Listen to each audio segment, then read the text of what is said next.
Okay, we are back mga ma'am sir, and nagbabaklas kami ng Reyna.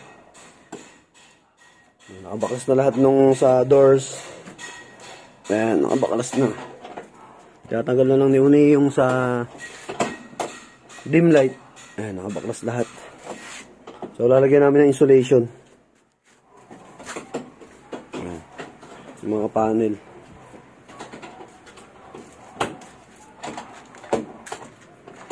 Baklas na lahat yun.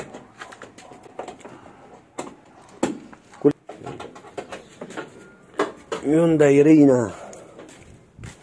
Sir, ito may kung kami na ito boss, pag light assembly. Ay, accent pala to. Yung mismong pag light na ito sir, meron din kami yan sir. Ayun si bossing. Pag kailangan mo sir, pwede ka rin magpa-install sa amin ng fog light. 4.6 sir. Ako na yan, kasama na lahat ng materyales, installation, ilaw, yung mismong fog light, cover, lahat. Harness, relay, isang set na po yan. May simula na sana namin sir, alanganin yung clip nung kun eh. Dun sa taas, yung pabox kasi. Pag hinila mo siya, baka mapingas sir. Pag kinabit mong gano'n, malalaglag na. Ay, minsan talaga may mga sakyan na kun eh. Alanganin ng pag-aalagay ng mga clip. Yan, tiyatsaga ni Uni. Tatanggalin niya yung plate ng kun. Dim light. Yan, so, balikan namin kayo mamaya. Ay, tulungan ko lang si Uni. Ayun na, mga boss, natanggal din. Ayun, kulit nung clip niya eh. Oh. Ayan, tinanggal na Uni yung mismong plate eh. Ayan, so, gagawin na namin.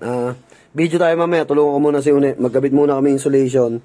Tapos pakita ko sa inyo yung pagkaka-install mamaya. So, thank you. Ayan, mga boss, nalagyan na oh. Sa ibabaw. Tapos sa gilid, and then. So, ganyan magiging itsura ng lahat ng pinto. Ayan, may cover. Ayan. So, na-installation na yan. Pati dito, sa loob. Ayan, lahat. So, nakabit na ni Uni. Ayan. Ayan, kalat. Ayan. Ilalagay na lang sa loob yan, sir. Ay, hindi yan, sir. Takip. May takip lang yan, sir, eh. Tapos dito. Ayan, so, natapos na namin lahat. Yung isang side na lang, yun na lang. Tapos, finished product na.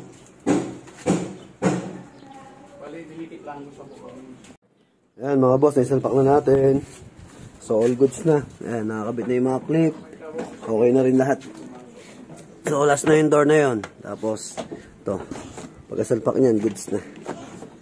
Ayan, so, thank you. Nga, nakakabit na lahat mga boss. Ito na lang, gilid na lang. Ayan, okay na. Insulation. Ayan o. Goods na. Nakikalat. So, tulungan ko lang muna si Uni. Kabit namin yung mga gilid na panel. Ayun na mga boss. Finished product na. So, isa-isay natin lahat. Ayan, nakakabit na. Then, yung pang ilalim, ceiling, okay na din.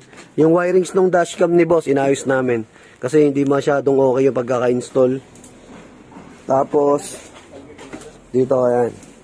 Okay na din. Lagyan mo ng grasa nga, Uni. Ayan, dito rin, okay na rin dito. Nailagay na rin natin. Tapos, ayan, may DIY si bossing na kanyo. Yung pangkon niya, sunshade ni boss. Kasi dito, sa likod, mainit. Sabi ko kay boss, magwan siya. Ceramic tint o kaya yung Bicol tint, yung naka-heat rejection. Kasi eto, okay na to dahil meron na siya sa gilid, sa mga doors, sa ceiling, sa bubong. Ngayon, ang problema na lang ni boss, yung sa mga salamin. Kailangan talaga magpa-heat rejection na magandang tint si boss. Kasi yung tint niya, yung pre pa yan eh. Pre ng kasa. Eh, syempre, regular lang yan, ordinary. Okay na? Yan lang? Lagyan mo na? Ayun, boss, nawala na yung langit-ngit. May grasa na, sir. Gagrasahan lang kasi yan, sir. Lumalangit-ngit kasi yung pintuan ni bossing. Ayan, sabi namin, lalagyan lang ng grasa. So, sa mga naglalangit-ngit yung pinto, grasa lang katapat niyan. Ay, boss, sira na rin pala yung flaps mo dito, oh. Eto, sir, oh, butas na. Ayan to, sir. Ito. Ayan, butas na yung flaps ni boss, oh. So, Oo, sir. Butas na. anong maganda kaya nito? Bibilan mo na ng bago yan, sir, sa kasa. Isang buo, Oo, sir, isang set yan, isang buo. Isang kuwan yan, sir, isang gano'n, isang pinto. para pang kanan, gano'n. Apo, kung pang kaliwa, kaliwa, sir. Kung pang kanan, pang kanan. Pang driver side yan, sir, eh. So, sinop na kami ng mga gamit. May next pa kaming gagawin. PMS, saka belt. Then, yung dashcam. So, ayan. Sa mga gusto magpa-install, mag-avail ng installation. So, available niya sa JLJ Car Accessories, Motomac Works, sa vlog natin. Yung JLJ Car ay Motovlog. Ayan. So, thank you. Maraming salamat. God bless. Ingat.